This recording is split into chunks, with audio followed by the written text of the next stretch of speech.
నాకు మెయిన్గా నేను ఈ మూవీలో మాట్లాడాలనుకుంటుంది ఏంటంటే ఈ శంభాజీ మహారాజు గారు అంత నరక యాతన పడుతున్నా ఆ టైంలో దేవుడు వచ్చి ఎందుకు కాపాడలేదు శంభాజీ మహారాజు గారిని. ఈ వాటితో పాటు మన హిస్టరీ అన్నమాట, ఈ మన భారతదేశంలో జరిగిన రాజుల యొక్క గొప్పతనం కూడా ఒక రకమైన డివోషనల్ ట్రావెలింగ్. ఎందుకంటే వాళ్ళు మన సనాతన ధర్మం కోసం చాలా పోరాటం చేశారు. ఛత్రపతి శివాజీ గారి టైంలో వాళ్ళు అమ్మవారి కోసం ధ్యానం చేసినప్పుడు సాక్షాత్తు బ్రహ్మరాంబిక అమ్మవారు ప్రత్యక్షమై ఛత్రపతి శివాజీ మహారాజ్కి ఖడ్గం ఇస్తుంది అనమాట. అంటే దేవుడు ప్రత్యక్షమైన మనకి శివాజీ మహారాజ్కి. మీలో ఇంతవరకు ఎవరైనా ఈ సినిమా చూడకపోతే ఇంకా హిందీలోనే ఉంది, చూడండి.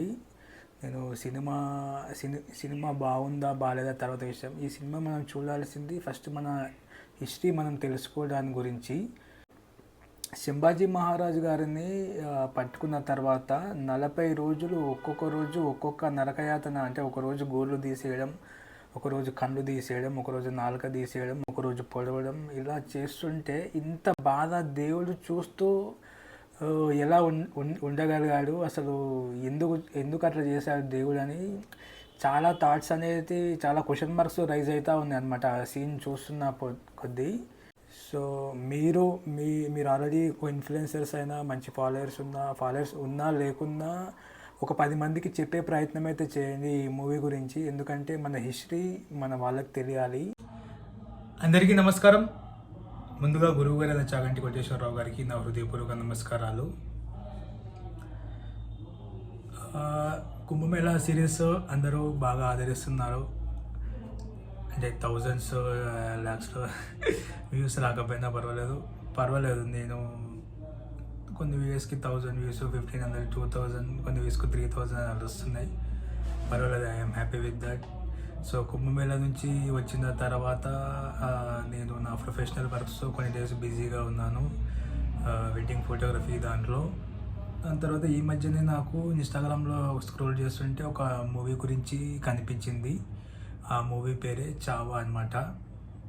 అసలు మన డివోషనల్ ట్రావెలర్, అంటే నేను చేస్తున్న యూట్యూబ్ ఛానల్ డివోషనల్ ట్రావెలింగ్ అనే ఉంది కదా, ఈ సబ్జెక్ట్కి సంబంధం లేదు. మరి ఈ మూవీ గురించి ఎందుకు మాట్లాడుతున్నారు అంటే, నేను చేస్తున్న డివోషనల్ ట్రావెలర్కి ఈ మూవీకి చాలా దగ్గర సంబంధాలు ఉన్నాయి అన్నమాట.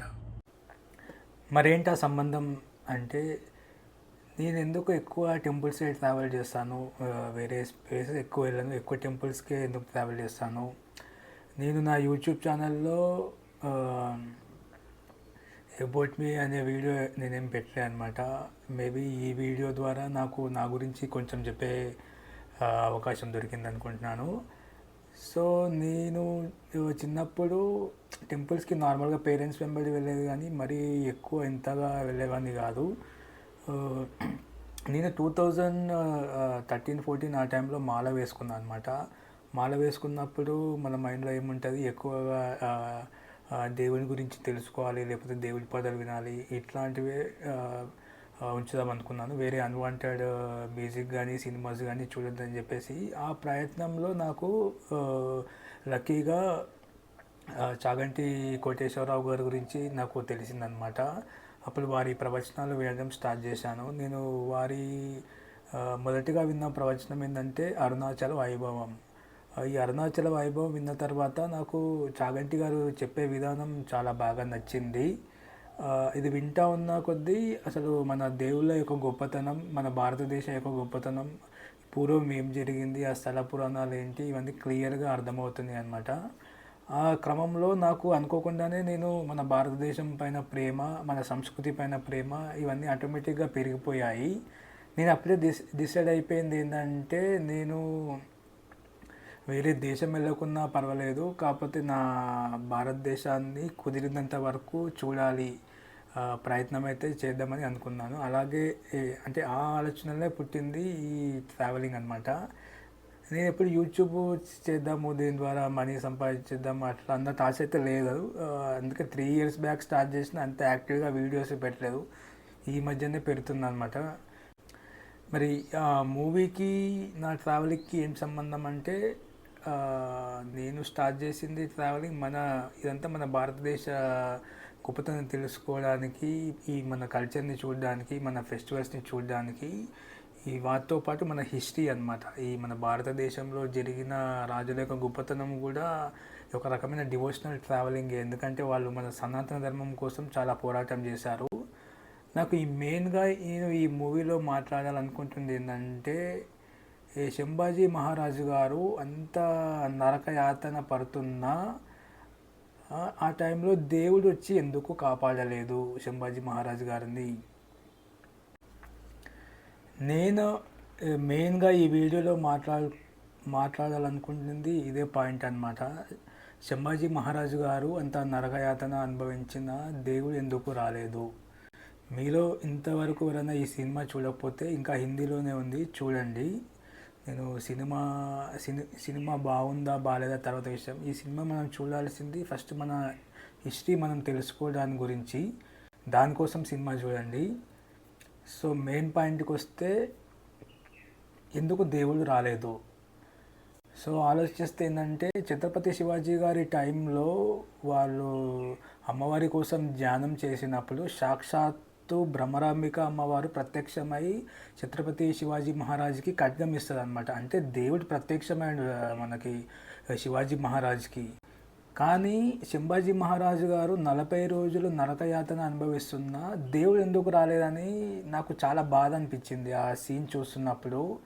ఎందుకంటే శంభాజీ మహారాజు గారిని పట్టుకున్న తర్వాత 40 రోజులు ఒక్కొక్క రోజు ఒక్కొక్క నరకయాతన, అంటే ఒకరోజు గోర్లు తీసేయడం, ఒకరోజు కళ్ళు తీసేయడం, ఒకరోజు నాలుక తీసేయడం, ఒకరోజు పొడవడం, ఇలా చేస్తుంటే ఇంత బాధ దేవుడు చూస్తూ ఎలా ఉండగలిగాడు, అసలు ఎందుకు అట్లా చేశాడు దేవుడు అని చాలా థాట్స్ అనేది, చాలా క్వశ్చన్ మార్క్స్ రైజ్ అవుతూ ఉన్నాయి అనమాట ఆ సీన్ చూస్తున్న కొద్దీ. దాని తర్వాత స్లోగా కూల్లో అయిన తర్వాత కొంచెం ప్రశాంతంగా ఆలోచిస్తే అర్థమైంది, నాకు అనిపించింది ఏంటంటే, దేవుడు రావద్దు. ఎందుకంటే ఆయనే దేవుడు అనమాట. శంభాజీ మహారాజు గారే దేవుడు. ఆల్రెడీ ఆయన దేవుడు కాబట్టి ఇంకొక దేవుడు ఎట్లా వస్తాడో అని అర్థమైంది. అది ఎట్లా అంటే, నార్మల్గా దేవుళ్ళు అవతారం ఎప్పుడు చేస్తారు, రాక్షసుల అధికారం పెరిగినప్పుడు ఆ రాక్షసులను చంపి ఆ అవతారంలో మనకి ఏదన్నా ఒకటి నేర్పుతారనమాట, ఇలా బ్రతకాలని. సేమ్ అలాగే ఈ శంభాజీ మహారాజు గారు అనమాట. నాకేమనిపించిందంటే, శివాజీ మహారాజు గారు ఉన్న టైంలో మొఘలాయులు ఆల్మోస్ట్ 80-90% భారతదేశాన్ని ఆధిక్యంలో చేసుకున్నారు. ఓన్లీ మరాఠా ప్రాంతం తప్ప, మళ్ళీ ఇంకా కొంచెం సౌత్ ఇండియాలో కొంచెం ప్రాంతం తప్ప. సో శివాజీ మహారాజు గారు చనిపోయిన తర్వాత ఈ మొఘలాయులు ఈ మరాఠా రాజ్యాన్ని కూడా ఆధిక్యాన్ని చేసుకునే సమయంలో శంభాజీ మహారాజు గారు యుద్ధం చేసి అసలు మరాఠాని దక్కించారనమాట. కొంచెం ఈ మనకు తెలిసిన వాళ్ళే దొంగచాటుగా దెబ్బతీయడం వల్ల శంభాజీ మహారాజు గారు ఈ ఔరంగజేబ్కి దొరికిపోవడం జరుగుతుంది. అలా దొరికిపోయినప్పుడు శంభాజీ మహారాజు గారిని ఔరంగజేబ్ నానా విధాలుగా టార్చర్ చేస్తూ ఉంటారనమాట. ఇట్లా ఒకరోజు గోర్లు తీయడం, కళ్ళు తీయడం, అలా ఎంత నరకయాతన పెట్టినా అసలు శంభాజీ మహారాజు గారు లొంగరు. ఔరంగజేబ్ ఒక ఆప్షన్ ఇస్తారనమాట, నువ్వు మతం మారితే నీకు విడుదల చేస్తానని చెప్పేసి. అయినా సరే శంభాజీ మహారాజు గారు అసలు దేనికి, నువ్వు చంపినా ఏం చేసినా ఓకే కానీ నేను మతం మారను అని చెప్పేసి చెప్తారు శంభాజీ మహారాజు గారు. దీంట్లో మనం నేర్చుకోవాల్సింది ఏంటంటే, ప్రతిసారి ఎవరో ఒకరు వచ్చి మనల్ని కాపాడతారని కాదు, మనకి మనం అంటే ప్రతి ఒక్క మనిషిని ఇంత స్ట్రాంగ్గా తయారు చేయాలనే ఉద్దేశంతోనే ఒక దేవుడిలాగా శంభాజీ మహారాజు అవతారం తీసుకున్నారేమో అనిపిస్తుంది. ఎందుకంటే నీ కళ్ళు పోయినా సరే, నీ నోరు పోయినా సరే, నీ అవయవాలు పోయినా సరే, కానీ నీ దేశం, నీ సనాతన ధర్మం పట్ల నువ్వు ఇంతే స్ట్రాంగ్గా ఉండాలన్న నీతి ఈ అవతారం ద్వారా ప్రజలకి తెలియజేస్తున్నానని అనిపించింది అనమాట. ఆయన్నే ఒక దేవుళ్ళ నాకు ఆ సిచ్యువేషన్ చూస్తే నాకు అనిపించింది. సో ఈ థాట్స్ని మీరేమనుకుంటున్నారో మీ కమెంట్స్లో తెలపండి. మీరు ఆ మూవీ చూసినప్పుడు మీరేమనుకున్నారో కూడా చెప్పండి. నాదొక చిన్న రిక్వెస్ట్ ఏంటంటే, ఈ హిస్టరీ అందరికీ తెలియాలన్నమాట. ఈ మూవీ కుదిరితే మన ఫ్యామిలీ మెంబర్స్ అందరికీ చూపించండి. మన తెలుగులో కూడా వచ్చే అవకాశాలు ఉన్నాయి ఈ 1 వీక్లో, చెప్పలేం.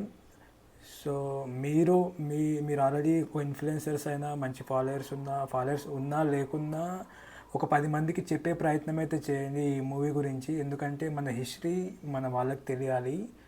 సో ఇంతవరకు ఈ వీడియో చూసినందుకు ధన్యవాదాలు. నెక్స్ట్ వీడియోలో కలుసుకుందాం. నమో పార్వతీ పతయే హర హర మహాదేవ శంభో శంకర. ఓం నమ శివాయ.